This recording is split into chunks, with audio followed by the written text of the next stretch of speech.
All right, there's trickling in. Hey, everybody, how's it going? Going Just on? waiting for a couple people, more people. Or if this is all that we end up having, Mike can just let me know. But let's see, we got Ramel, Robert, Greg, and John. Waiting for John. John, where are you at? Good morning, everybody.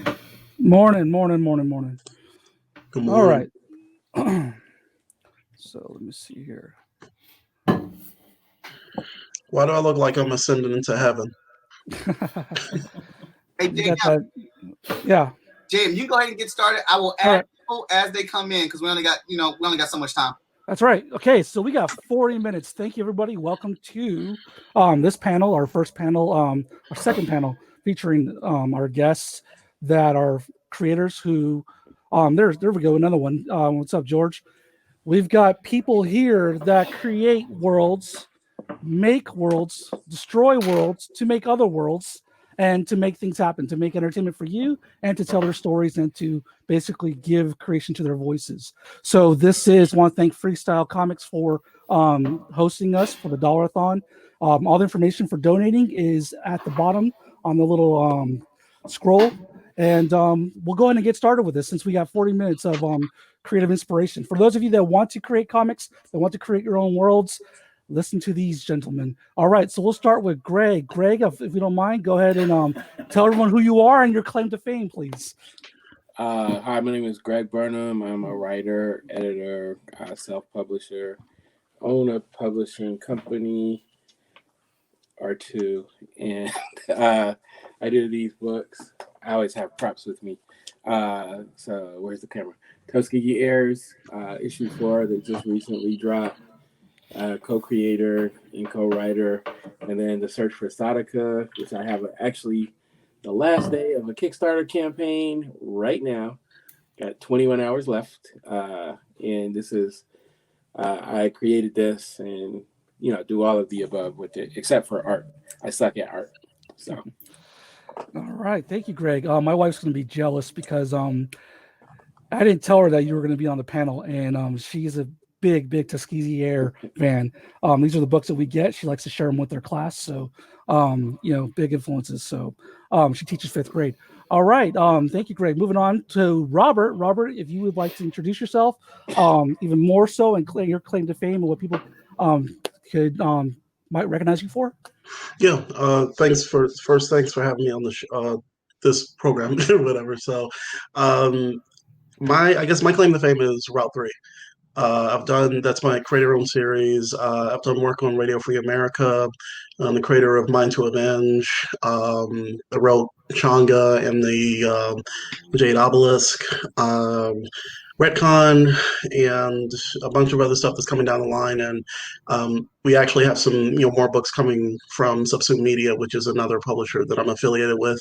But I'm a graduate of the 2017 DC Comics New Talent Workshop for writers, and I got a chance to write a John Stewart story, a couple of years ago. So uh, that's kind of me. I just kind of get in where I fit in. I do prose, comic books, uh, actually video games and animated screenplays, which is kind of weird. So I'm remembering stuff as I talk it out. But yeah, but most of the work that I've done has been on the indie level. So I love being able to kind of chat it up about stuff like this. Yeah, I mean, indie friendly, definitely. That's what most of us are. But speaking of John Stewart, the one true Green Lantern to many, Mm-hmm. many, generation that Mm-hmm. grew up didn't know that there was any other Green Lanterns, which is fine, Yeah. because John Stewart is, is one of my favorites.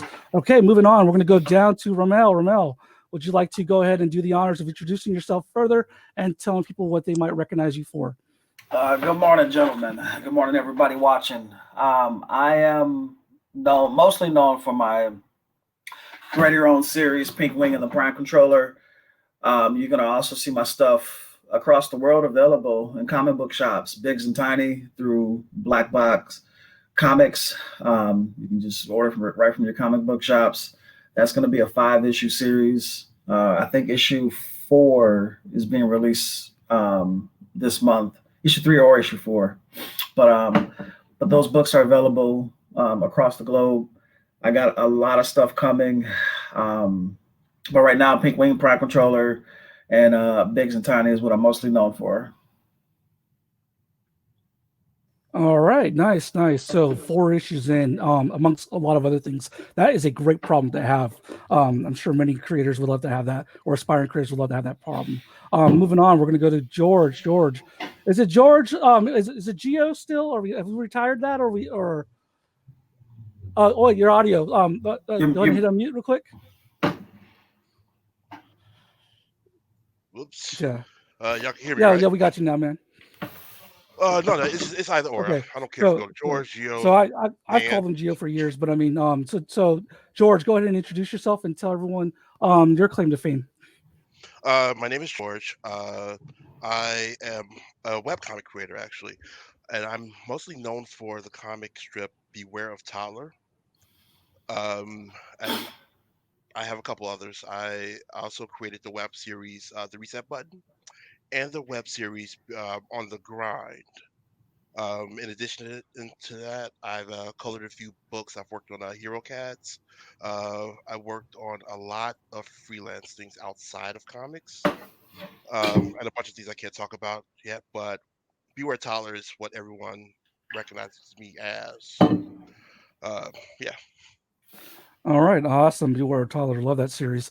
And we'll talk about that later on in regards to how you pivoted from some of the other web series to that one. And last but not least, Scooter.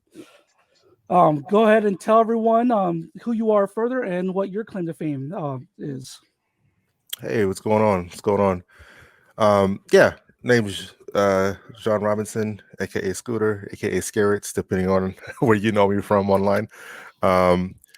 So I'm pretty much known for the creator-owned series called Scorpio. It's basically a mystical series, urban fantasy series about these 12 relics that are empowered by the Zodiac, and so these people who basically use these relics and become the heralds of those signs. So I work on that. I mean, I've also worked on a few other things, Corpus, comic anthology. I pretty soon have a book releasing, a 12-pager releasing through Kamikaze. I have a project with Michael Watson, who is the creator of this whole program, coming out eventually, called The Last of the Four. We've been working on the characters live via Chat and Draw, and a few other projects that are on the way. So yeah, I also host a writing podcast. It's on mini hiatus due to technical difficulties. Shout out to GoDaddy. And my CMS Drupal, who upgraded, and I was still working on an older version. So I've been doing some behind the scenes work on that. And I also am the one of the hosts of the Green Lantern podcast. So if you guys want to check out the Green Lantern podcast, we believe we're on episode 5 now. We're in season 0. Pretty much just give you guys all the info and things related to Green Lantern until the show officially drops. So then our season 1 will be, on every episode going forward in the show. But yeah, that's me. Nice. Thank you for that. So a little bit of shade thrown at Daddy there, but we won't go there. Dad joke. Okay. Anyways, thank you all for joining me and talking about world building. Basically, any of you aspiring comic creators out there, just tune in. Once again, the information for donating to this FSK Dolla-Thon is scrolling up across the bottom. But let's go ahead and get to some questions for the panel. So the first question that I have for you all is in regards to what was the seed that started you on your journey in regards to creating one of your properties, whether it be a character driven, whether it be a plot driven, whether it be like a business concept. I mean, inspiration comes from many places. So let's just talk about pick one of your titles and let's go from there. Some of you are looking to the side going, man, which one do I pick? Which one of my kids do I pick? So let's start with the origin of this type of species. Let's start with the firstborn, and then in some cases that one of those ideas may have came from the ashes of a former idea. So please elaborate on that as well. So we'll start with Greg, and then we'll move on to the panel. Next 30 minutes, let's do this. Oh man, don't know which one to pick. There's so many things I'm working on or I have worked on. You know what people want. You know what people Well, want. You know what people want. So we will go. Yeah. We'll go with Tusky Years. The whole way that it came about, like I do these children's books, and I was doing a book signing, and this elderly gentleman came by the table, and he was like, "You guys don't have anything about aviation." He was real grumpy, and he was like, "You need some aviation." We found out he was like a former pilot and everything, and that one, the simple part of it was Marcus was like, "Well, Marcus does those young hero drawings." He was like, I was thinking about drawing a young Tuskegee Airman. I was like, we should put that, like we're sitting at a table in Stonecrest Mall. And I'm like, we should put it in the future. And he was like, we should have robots. And then that's where it started. But building the world, like towards the end of this century was kind of like, just kind of looking at where I feel like the world is heading. And so, we, put in that, that typical kind of one world kind of government, sort of, but really added like some cool elements to it. And so that's how it was born. And we just went in for like a couple of weeks, man, where we didn't talk to anybody except ourselves, and just really kind of like built out this whole world and built out the characters. So believe it or not, it was, that there wasn't one specific character that we started with. We started with the world, and then we kind of plopped in characters to make up a team, to make, to kind of balance out a team. So that's the short of it. We don't have enough time to go into the long of it.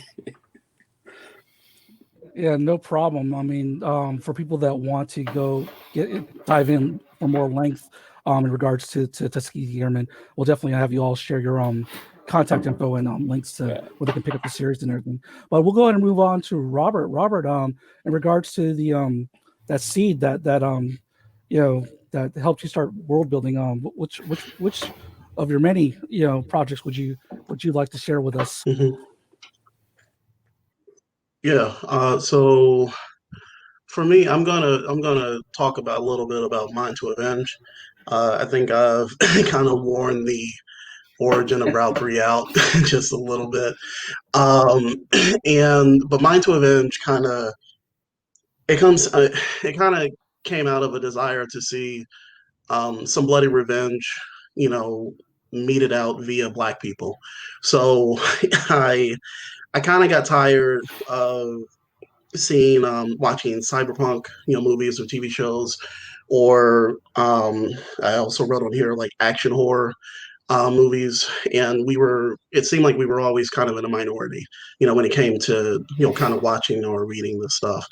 And Blade Runner, I don't really remember seeing a lot of us. Even the remake, I don't remember seeing a lot of us. And the same thing for action horror. I know we have Blade, and we have a few more examples of that. But I wanted to capture that within the space of comic books, but also, tell like a story of righteous revenge. One of the things I notice is that when we get these stories of the quote unquote righteous revenge, it's always straight white males, so it's like Bruce Wayne, they killed his parents. He can beat everybody up. We have the Punisher. His family is mowed down in a, gangland violence. He gets his righteous revenge. So I wanted to write a story which kind of combined my writing bloodlust, for Black people, killing, just monsters, monsters that, pop up, everywhere. And that's kind of where that came from. So it's, it's a combination of a bunch of things. And, lastly, it just gave me something fun to write, writing a kind of a century spanning historical epic that kind of ends in the cyberpunk future. And so a little selfish, something I wanted to write, but also, a lot of stuff that I wasn't seeing in the pages of comics or, less than, and also in, film and TV. Yeah, I mean, I as a creator myself, I tend to a lot of the early things I created were based off of me wanting to see myself in these stories, in these genres that I wasn't, seeing people like me in there. So I feel like that's a place that a lot of people can come from. So let's go ahead and move on to Ramel. Ramel, your seed of inspiration, how'd that come about? I think just like the other four gentlemen here, we're actually caught up right now in a revolution of what was building. We grew up on stories where we saw these things that like, wow, that's cool, but where are we represented? And we're not just the butlers, we're not just the sidekicks, we're not just the tools to move the story along. And with Pink Wing and the Prime Controller, I definitely wanted us to be at the forefront. I remember being at a convention and a little black girl came up to me and she asked me, she saw the characters on the cover. They're the main focus, but she flipped through the book and she saw other people in the book too, white people, and then she asked me, so the two kids, are they the sidekicks? I said, no, sweetie, this is their story. I said, everybody else is the side people. They actually help the story, but the main story is about these two, the brother and sister. She grabbed it and she smiled and ran to her mom, got the book and everything. But I think it's been building, and we see it in film, we see it in music, we see it in television with Lovecraft, and this is something that's been building that we all get to be a part of. We get to add our piece to it as well. Thank you. Yeah, most definitely. It's definitely on the rise, and it's interesting to see how more mainstream entities react to the response, and whether or not they get the hint or not. I guess we're going to find out.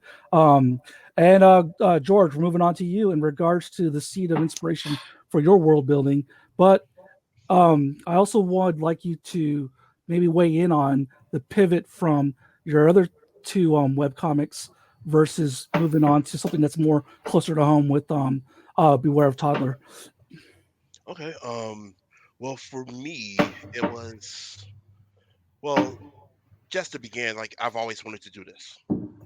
Like for me, like the seed happened as a child. I came across a bunch of old Calvin and Hobbes books, and I knew like I wanted to do something like this. But just fast forwarding on to when I actually got started, um, I it honestly it kind of came to me in a dream. Um, for the reset button, and I had this dream. I hadn't been drawing or creating or anything like that for a while. I had this dream about this cartoon I created, and at the time I wasn't really doing anything. I was working at Starbucks, and I just decided to just let's give this a shot again. Let's see what happens. Um, I wanted to just create something that I was passionate about. I like video games, so I wanted to make a video game comic.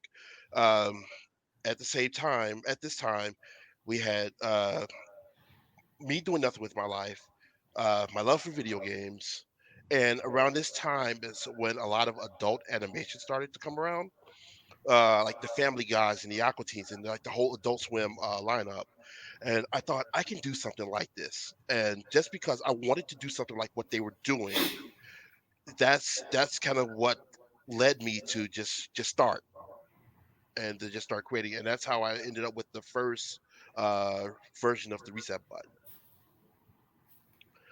Now, going back to pivoting to how I came up with Beware Toddler and how I was able to draw on life, Beware Toddler is actually not the first one that draws on life. On the Grind is pretty much the same thing. If Beware Toddler is what I feel like my life is like in my 30s. On the Grind was what I felt like my life was in my 20s. And like a lot of the early strips, just like Beware Toddler, are almost one-to-one recreations of things that actually happened. So for me, for that seed to have begun, it was just frustration of my job and me wanting to vent. Um, for Beware Toddler, it was I've got this cute little baby who is funny and does funny things, and I need to share this with everybody. And I know it's not like crazy detailed. It's not like introspective or anything like that. It's very simple, but that's what happened. I think that's the charm, though. Honestly, and I think that's why it's so endearing to everybody.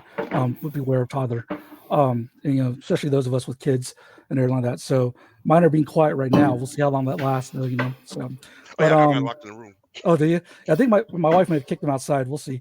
So I don't know if she gave him a jacket or not, but okay. Moving on to John. John, let's go ahead and talk about your inspiration and the seed that sprouted. Getting organic here, but Yeah. No, I was gonna say real quick to George. Yeah, sometimes it doesn't have to be super complicated origin. You know what I mean? Like sometimes it's just that simple. Sometimes it's just, man, these kids are crazy. I'm gonna write about them. Exactly. I mean, people relate to that, so that's real. But yeah. Seeds of inspiration. When it comes to Scorpio, like what I was really thinking about was number one, I was okay. I know I want to write something with mystical and fantasy based. First of all, I went to the mystic side because I was scared of it. So that's the first thing. I've written things in the past, and I tend to lean towards sci-fi. And I was like, all right, let's get weird here. Let's step on the other side. Let's step into the fantasy realm. But I also didn't want to just like, I wanted to make it a magic system that was simple, but also different from like the classic stuff, a little different, but still relatable at the same time. So when I was thinking about it, I was like, what in the real world is the closest to like a mystic or magic thing that almost everybody understands? And that was kind of where the Zodiac came into play. It was kind of like, this is the thing that everybody kind of play, even at varying levels, but everybody kind of plays with. Oh, I'm a Libra, or I'm a I'm a Virgo. Oh, you know how them Virgos be, or whatever, or how those. So like when you get down to the nitty gritty of the sign, I started doing a lot of research to the signs, then creating these relics that were had powers that are based either in origin or personality around the signs. And then it helped with the diversity aspect, because now I have all these signs, which means I have this large spectrum of personalities. And along with the spectrum of personalities, I was able to create kind of I figured it would only make sense to have a spectrum or a vast spectrum of different backgrounds in general. So you see all kinds of characters in Scorpio: white, black, East Asian. You got people from you got Japanese folks. You got a character who's black in Yemen. They're from we got British characters like everywhere. So that was my thing in Scorpio. Then I just thought it would be fun to kind of have something that everybody can relate to. That's what the tagline I use often is: everyone has a sign, because it kind of lets you know, even though the book is called Scorpio, and like that's the first character you meet, because I'm a Scorpio, of course. That's the first character you meet, and even though that's the main character of the book, and it's kind of told from their perspective, that all of the characters are important, all of them are very powerful. That's kind of where that came from. Okay, so you're basically tapping into that zodiac and using people's astrological tea, the little bias that they have. A little bit, just a little bit. A little bit. Okay, all right. So let me ask the panel this: what was so for people who are wanting to get into this type of creating, what was one of the challenges that comes to mind in regards to building your universe, your world, with your creative pursuits? So let's go and start with Robert this time. Sorry, I took myself on mute. Sorry. I guess, with Mind to Avenge, just keeping everything in scope. With Route 3, it was cool because I was able to kind of stay within one time frame. I wasn't jumping around as much, and But with Mind to Avenge, I'm telling the origins of this, secret organization or cabal back in the early 1800s. But the bulk of the story is being told within like a cyberpunk future. So trying to make sure that I'm not just randomly telling stories which are not connected has been something that I've had to learn when it comes to, I guess, writing that series specifically. And to be honest with you, sometimes I'll mess up because like in issue 3, I realized that I made a major kind of hiccup. So I was able to go back and fix it in script, but that's kind of been one of the things that I've had to,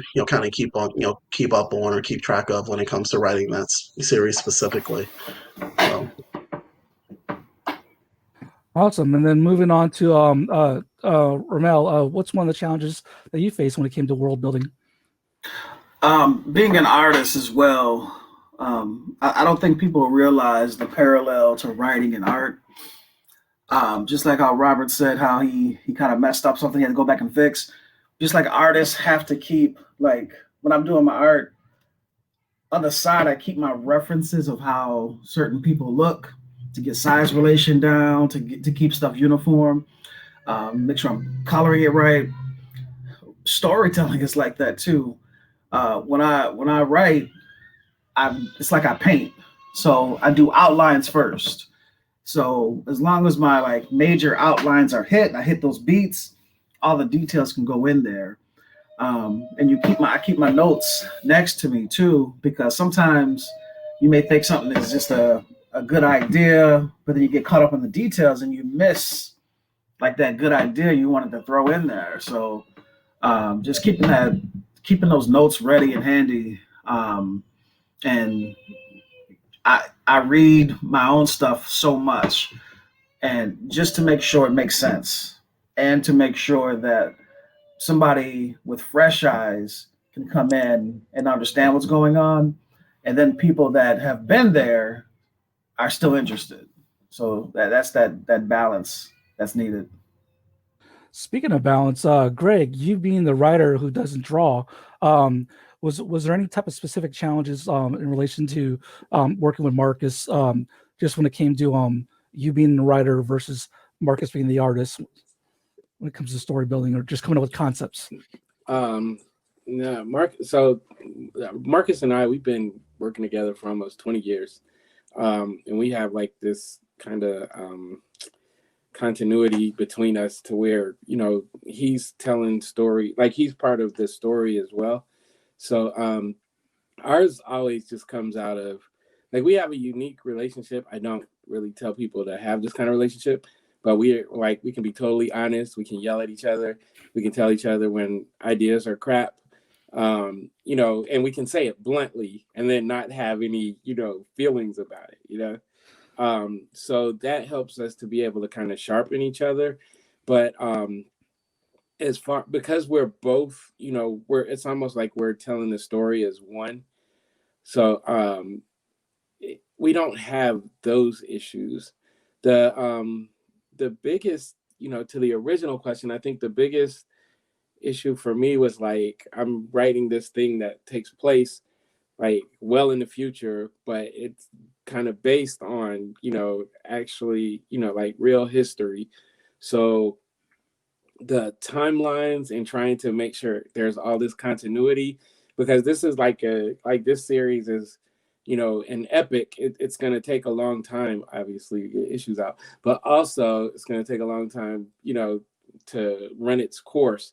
And we're actually even going to go back like 20 years before this at a certain point, So making sure everything ties in to where, it makes sense and the kids' ages are accurate compared to, the times. That was the most difficult part. It was fun, but it was really, like going in, digging deep and coming up. And then you have to have the reasons why you did the things that you do, why you made the choices. So I think but that's like with anything that you're doing, it's like being able to explain questions, like be able to answer questions that may not ever come up, but you at least understand what your motivation was, or what the character's motivation is for doing what they do. So going 20 years prior, getting some of that prequel magic, but without the midi-chlorians. All right. Yeah. Like a little Colonel Mars was like, if you've seen issue 4, we do like a little flashback to him, you know, around 20 years earlier. But his story is really huge. Like some of the choices that he makes earlier in his life are huge, and they have a huge impact of where we are, you know, to, you know, current state in Tuskegee. So we got to go back and tell that stuff. Yeah, definitely. I think people would appreciate it too. You know, just more meat to chew, basically. You know, nothing against vegans. Okay, and then George, I want to ask you specifically, in regards to challenges. Do you ever face the challenge of your inspiration not wanting to? Does she have editorial, you know, say in regards to your you know, your production? No. I mean, well, You bribing with the juice box? yes Like, and no. what's happening? Well, I mean, the comic itself is like 90% written, like 10% real life. In most cases, most of the time, like the biggest challenge, especially with that comic, is the fact that while I write the comic and I draw the comic, I live the comic too. So I don't know if you guys see me a couple of minutes ago. I had to mute because there was a tantrum, and like those things usually like hinder everything that I try to do. Like when they show up, like nothing is done. That's just the way it is. And that's my biggest challenge. Just finding the time to do this thing with them around, and it's double edged. It's a catch-22. You know, this comic is what everyone likes. It's funny. It's humorous. I enjoy drawing it, but living it is a nightmare in most cases. George, Man, I got kids too, man. I would equate it to this. It's like if someone bought you a Coca-Cola Coke, right? Shuck the can up and say, "Here, drink this without getting anything on you." exactly. That's It's like, how it is so if you working see with my arm like kids. that, that's pretty much what's going on. So, Um, Other than that, I guess because I deal with comic strips and things like that, another challenge to me is being able to do what I want the way I want to in 4 panels. Just being limited by the space you have. And that was not so much a problem with Beware Toddler, but with the reset button. Especially like with the comic strips, is there's so much that I would want to do um, that I don't have the physical space to do, or there's something I want to do that would be great if it had music incorporated or sound, but I'm limited by what the the medium that I'm trying to emulate, which at the time was newspaper comics. got you. Wow. We almost hit a therapy session there. But real quick follow-up question, then I'll move on to John. Did that have they seen the comic? Your kids seen the comics? Yeah, my oldest son, he's just not getting into comics. He's 8 years old and he loves reading Beware Toddler. Um, he enjoys it. He finds it funny. He laughs. So that's good enough for me. My daughter, actually, when she sees the comic, and then especially like over the last few days, she'll be like, "That's me," and I'll be like, "No, it's not." But she identifies with it. She sees that the character is similar to her. I mean, yes, it was based directly on her, but I try to separate it to where it's not like a complete one to one, you know. And but she sees herself in it. She enjoys it, and that makes me happy. And yeah, and yeah, they enjoy it. I love that for my oldest son that Beware Toddler is almost a gateway to get him into comics in general, Nice. because now he's reading them and he's asking about them. I've got comics over here that I'm working on, like that he's asking questions about, Great. And if this comic, which isn't aimed at children directly, can get children into reading comics, like the whole like spectrum of comics, then yay. All right, awesome. And then John, 2 minutes left before we move on to the final part of the panel, which is kind of a challenge I just gave you, but I mean, so you want to weigh in on this? Yeah, I'll keep it short and sweet. Basically one of the challenges when it comes to world building is, especially for me, I love to build backgrounds, lore, histories, etc. I know you guys can definitely relate, especially thinking about what Greg was talking about with Tuskegee Airs and all the history behind it and whatnot. But also to piggyback off of George, what he says in 4 panels, man, that's hard in 24 pages too, man. Like it's crazy. You've got all this information that you want to build. You got to keep it organized in your notes or whatnot. But then because you have so much that you've done on the back end, one of the things that writers like to do, is usually a mistake, is to stuff all that information into the comic. The readers they gotta see all this work I put in. They gotta see the mount. They have to know the history of the mountain that's like in the background in one panel. You know what I mean? It's just like, but the hardest thing to do is to remember that, first of all, you have a story to tell. So you can usually eventually allude to some of that stuff a little bit. Number 2, they're not going to know every detail that's in your notes. It's tip of the iceberg, man. Like they're not, like all that stuff they're not going to see. Release it in a Similarian style book later after your series is successful, and they can get the details there. But yeah, you have to remember to tell the story, because that's what's going to keep readers coming back, not the fact that your character has something in his trophy room that his great aunt gave to him that represents when she was the previous Herald of Leo 30 years ago. That has nothing to do with the computer, with the main story. You need to tell the story. Yeah. Well, it's not a Naruto filler episode, basically. Right. Thank you. Yeah. So as we wrap up, what I'd like to do is give you all a chance to tell everyone where they can find you, social media contact, website information, and of course, remind them again if you have a Kickstarter or anything else coming up that you want to promote as we wrap up our panel here in regards to world building. So we'll go ahead and start with John. We'll go backwards to forward. John, where can they find you, and what should they look out for? Yeah, you can find me online. You can find me on Facebook at Scorpio, or facebook.com/Scorpio Comic. Also on Twitter at FourthWall. That's IVWall. Also fourthwall.net or ScorpioComic.com. Don't have any Kickstarters or anything going, but I mean, I do have books and posters and stuff online. So would definitely like people to go check out the book, go pick up copies of the book and read them. And feedback is always great. So yeah, I love feedback. Yeah, that's me. Nice. Okay, and then George, tell them where they can find you. All right, you can find me pretty much everywhere: Facebook, Twitter, Instagram at Gant Art. You can also find Beware of Toddler, Facebook, Instagram, Twitter at Beware of Toddler. Also bewaretoddler.com, geogantart.com. I don't have any Kickstarters or anything like that coming. I've never run one, but I'm planning on running my first one, hopefully early next year, for Beware Toddler's first book.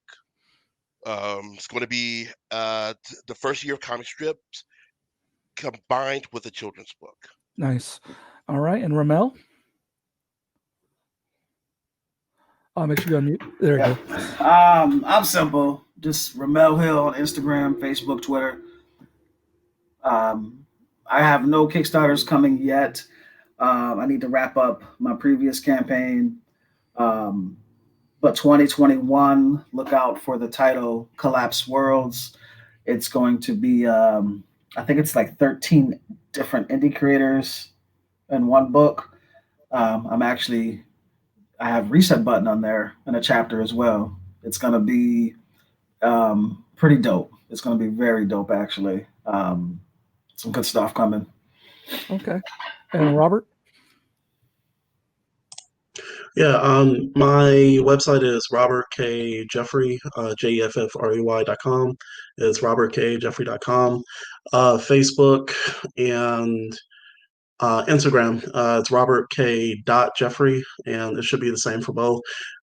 Twitter, I'm on a mini sabbatical because it was driving me crazy. And as far as a Kickstarter for, I mentioned before, I'm working with a publisher by the name of Subsume Media.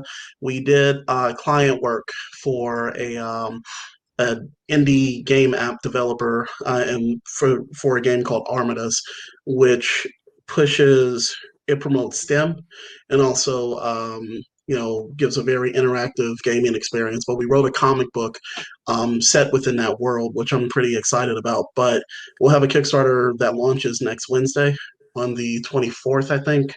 And so, if you have kids between the grades of 6th through 8th grade, it would definitely be a good opportunity to give them a awesome video game and a comic book created by the creative team of Mind to Avenge.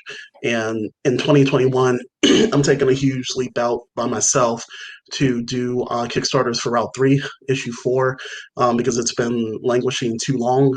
And another story that I've been working on. So I'm trying my best to get out there myself without the assistance of a publisher and just, fall spectacularly on my face or succeed. So either way, that's what I'm looking at in Nice. I'm sure the 2021. community will be there to help keep you afloat. And then last but not least, Greg. Yeah, so I got the Kickstarter. I got to show it. The Search for Sadaka, if you can see that. 21 hours left on that. It's going pretty well. And you can find the Search for Sadaka on Instagram, Facebook, as well as Tuskegee Airs, Instagram, Facebook, and Twitter. And I am I'm working on Beautiful's Barbecue with Jason Reeves. It's going to be really spectacularly wonderful, I believe. Villains in Vinyl. I have a short story in that Noir, Black is the New Noir. I can't remember what it's called, but that was a Kickstarter for that a couple months ago, and that graphic novel is going to be releasing next year. It's a really dope ensemble of creators, so you can look for that and other stuff I can't really talk about just yet, but stuff is happening. All right, nice. Thank you all. Thank you so much. Once again, thank you for talking about world building. And for those of you that are out there listening, go ahead and find these gentlemen where they stated, as well as make sure you check out the email landing page for FSK, where you can find all the different ways of donating for the Dolla-Thon for FSK, and to make sure that FSK can keep building the world of freestyle comics. Thank you all so much. I'm a fan of everyone here, so So am I. So jump in the comments. You all I read everybody's books that's on here. So, but Oh yeah. all right. And then I guess at this point in time, we're going to turn it over to Michael Watson, the chief. Hey, what's up, gentlemen? Thank you so much. That was an amazing panel. I really appreciate you guys coming out and talking and giving everybody those little teardrops of tips and everything, man. That was great. I just want to thank you guys so much. I really appreciate you guys coming out. Thank you for having me. Thanks, Mike. Thank you for having me. All right. Some of you guys, I'll see you later today. The rest of you, enjoy the rest of your day. Yep. Thank you as well. Peace. All right. We're about to get ready to roll right into this next panel. It is the most anticipated one. JM, we'll catch you in a little bit. All right. See ya. All right. Awesome. I'm going to turn it over to Mr. Cooper.